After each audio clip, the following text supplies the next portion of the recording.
What is up you guys? It is the Updated Weeb, and after a very long break ay nagbabalik na tayo ngayon sa Jujutsu Kaisen Chapter 246 wherein matutunghayan natin ang pagpapatuloy ng laban sa gitna ng Jujutsu Tech at ng King of Curses na si Ryomen Sukuna, at dito ay mawi-witness din natin ang highlights ng karakter na naikumpara maging kay Gojo Satoru. Konting recap mula sa previous chapter para makapag-catch up kayo sa kwento na gawa kang ma-pull off the Higuruma at ng buong team ang pagkuha or ang pag-confiscate ng curse technique ni Ryomen Sukuna at ang pagpataw sa kanya ng death penalty. Nakuha din ni Higuruma ang kanyang Executioner Sword, but to our surprise, hindi nakuha ni Higuruma ang curse technique ni Ryomen Sukuna maalinman sa kanyang Malevolent Shrine or sa kanyang Ten Shadows technique, but instead ang nakuha niya ay ang curse technique ng curse tool na hawak ng King of Curses. At dahil lang nga doon sa pagtatapos ng chapter 245 ay tinamo ni Higuruma at ni Kusakabe ang napakaraming slashes. Ngayon makarating na tayo sa present chapter na pag-uusapan natin sa video na to, sa chapter 246 wherein may kita natin na nakasurvive nga si Higuruma at si Kusakabe dahil nga sa ginamit naman ni Kusakabe ang kanyang new shadow style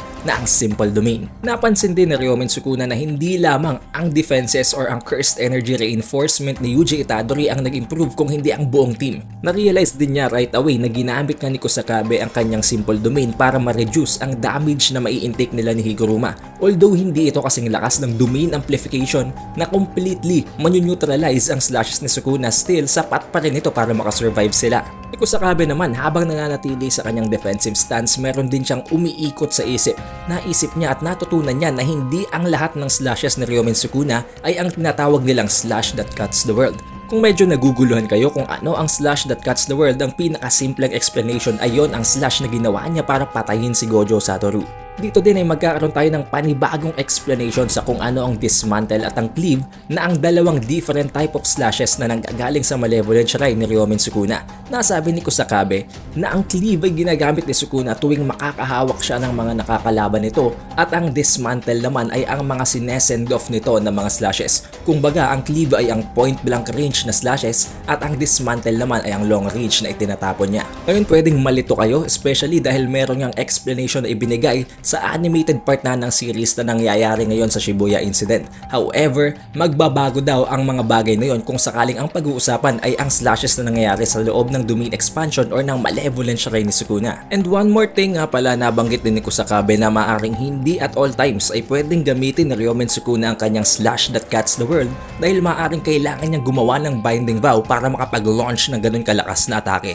At ang mas nakakatakot pa even at this point ay hindi pa ginagamit ni Sukuna ang kanyang Fire Elemental Curse technique na nagawa kang mai-one-tap maging si Jogo. Nabanggit din niya na kahit naman pag-isipan pa niya ang tungkol sa bagay na yun, wala ding kwenta dahil kahit naisipin niya ng isipin, there is literally no way to stop that attack.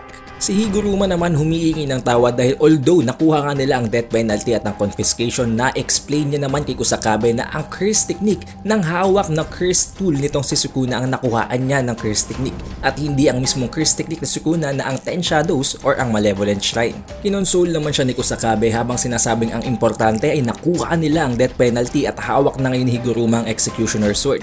Ngayon, handa daw siyang ialay ang kanyang buhay para protektahan si Higuruma dahil si Higuruma lang ang chance nilang manalo. Nagulat na lamang si Kusakabe nang maisip niya na kung yun daw talagang gagawin niyang plano, edi wala ding kwenta dahil ikamamatay niya yun. Tinawanan sila ngayon ni Ryomen Sukuna habang si Choso naman ay naghahanda ng kanyang piercing blood. Itinutok niya to kay Ryomen Sukuna, subalit nang malapit na itong tumama ay agad na nawala si Sukuna at para bang nag-teleport papunta sa kanya. At ito na nga ang isa sa mga bagay na kinatatakutan yung lahat mangyari. Binutas ni Ryomen Sukuna ang abdomen ni Choso sa pamamagitan ng kanyang dalawang kamay sa kanan.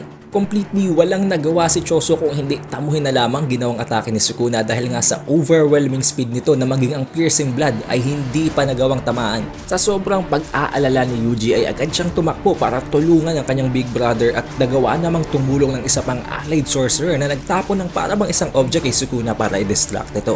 Yun ay wala nang iba kung hindi si Ino na gamit ngayon ang blunt sword or ang dull blade ni Nanami. At hindi lamang yon sa pamamagitan lamang ng isang slash na ginawa ni Ino na na-block naman actually ni Sukuna, pero sa pamamagitan ng curse technique, Nanami Kento ay nagawa nitong makapag-deal ng napakalakas na impact na actually kung hindi nasalon itong si Sukuna, maaaring nakapag-dealt ito ng napakatinding damage sa kanya.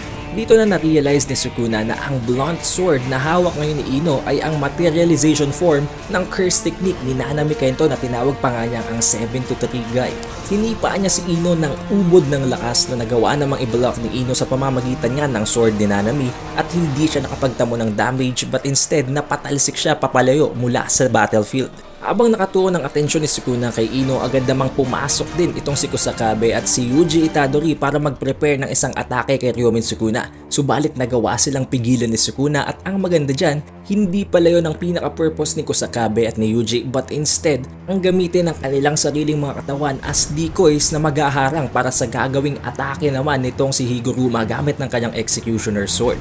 But sadly, nagawa yung maiwasan ni Sukuna ng walang kahirap-hirap and effortlessly habang hinahawakan pa ang braso ni Higuruma at pinagtatatagtad siya ng mga suntok. Matapos yun ay itinapon naman ni Sukuna si Higuruma ng ubod ng lakas na dahilan kung bakit nagpatalsik-talsik si Higuruma sa napakaraming debris ng mga nasirang building. Gulat na gulat si Yuji sa mga nangyayari pero sinigawan siya ni Kusakabe na wag niyang hahayaang mag-isa si Higuruma dahil kapag namatay si Higuruma, wala na silang laban kay Sukuna. Nang dahil na nga sa tumatakbo si Sukuna papunta kay Higuruma para nga patay na ito, agad naman siyang hinabol nitong si Yuji pero napansin ni Yuji na napakalayo ng gap pagdating sa kanilang base speed. Kung iisipin natin, alam nating napakataas ng physical prowess nitong si Yuji at kung pagdating lamang sa physical strength at physical capabilities ay talagang nakalalamang ito sa mga normal na Jujutsu sorcerers. But when it comes to the King of Curses, maging si Yuji ay inamin na hindi niya kayang habulin si Sukuna kung ikukumpara ang kanyang speed sa King of Curses. Si Higuruma naman, bago pa man lamang makarating si Sukuna sa lugar na kung saan siya ay tumalsik, nagpe-prepare na din siya para nga saluhin ang mga iba-abato pang atake sa kanya ni Sukuna. Nang makalapit si Sukuna kay Higuruma ay agad niya itong pinaliguan ng mga slashes to the point na napulbos maging ang kinatatayuan na building ni Higuruma na dapat ay pumatay na sa kanya. Nagkaroon dito ng napakaliit lang naman na para bang flashback sa kung ano nangyari, kung anong naging plano at kung anong mga napag-usapan ng allied sorcerers bago sila lumaban. Hindi pa rin sila sumusuko at gustong-gusto pa rin nilang mailigtas si Megumi Fushiguro.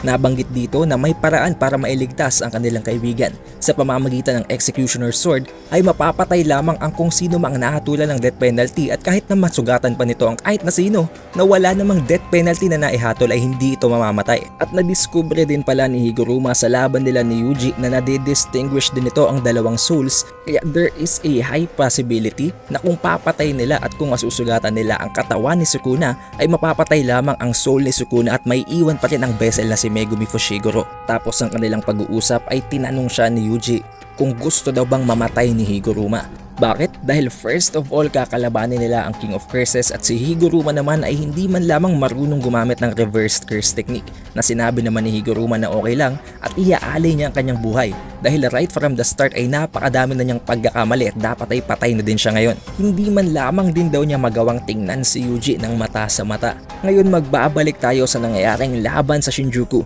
At isang napakalaking pasabog na maging si Ryomen Sukuna ay hindi makapaniwala na gawang gumamit ni Higuruma ng domain amplification. Isang teknik na hindi magagawa ng kahit na sinong hindi kayang gumamit ng domain expansion, what more pa ang amplification na to. Ngayon maraming magsasabi sa inyo na hinahype at napaka-giniglazed lamang nitong si Higuruma pero kung iisipin nyo, it has just been 2 months mula lang matuto siyang gumamit ng kanyang curse technique and ngayon marunong na din siyang gumamit ng kanyang domain amplification. Isang napakatindi at napakalupit na feat na nagawa nitong si Higuruma.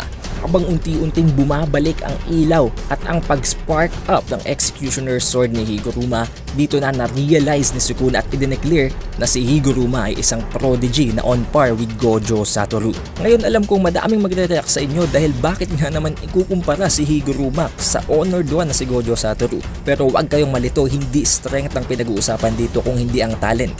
Dahil kung isipin natin, si Higuruma ay para bang isang 2-month-old baby pa lamang na kaya nang gumamit ng mga skills na maging ang mga napakatagal nang gumagamit ng curse technique ay hindi kayang i-pull off, which definitely makes Higuruma Hiromi a prodigy. However, that is where the chapter ends at malalaman natin ang susunod na mga mangyayari sa susunod na release ng chapter which will not be too long and maaring by Tuesday ay ma-release na natin ang chapter na yun. If you guys reach this point, surely you had a great time naman, diba? Kaya mag-iwan ka na ng like, subscribe at i-ring mo na din ang bell button. It is the Updated Weeb and I'll see you on chapter 247 ng Jujutsu Kaisen.